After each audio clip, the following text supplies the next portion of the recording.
தூத்துக்குடி மாவட்டம் திருச்செந்தூர் அடுத்த வடக்கு ஆத்தூர் பகுதியில் மழையால் பாதிக்கப்பட்ட மக்களுக்கு வழங்குவதற்கான நிவாரணப் பொருட்கள் லாரியில் கொண்டு வரப்பட்ட நிலையில் அதனை முறையாக விநியோகம் செய்வதற்கு முன் பொதுமக்கள் தாங்களாகவே நிவாரணப் பொருட்களை முண்டியடித்துக் கொண்டு எடுத்து சென்றனர். கூடுதல் விவரங்களை தருவதற்காக நமது செய்தியாளர் அஜித்குமார் இணைகிறார். வணக்கம் அஜித்குமார், விவரம். வணக்கம் ஜெயஸ்ரீ. அதாவது தூத்துக்குடி திருச்செந்தூரில் பிரதான சாலையில் அமைந்துள்ளதுதான் இந்த வடக்கு ஆத்தூர் பகுதி. இந்த தாமிரபரணி ஆற்றின் கடைசி பகுதியாகவும் இந்த ஆத்தூரானது அமைந்துள்ளது.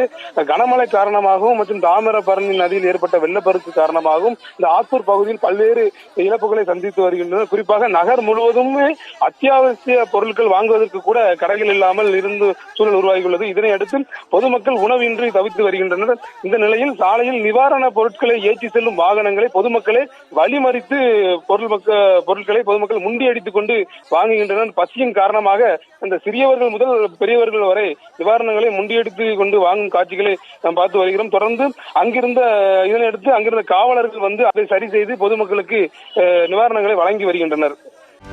செய்திகளை உடனுக்குடனும் துல்லியமாகவும் தெரிந்து கொள்ள சப்ஸ்கிரைப் பண்ணுங்க.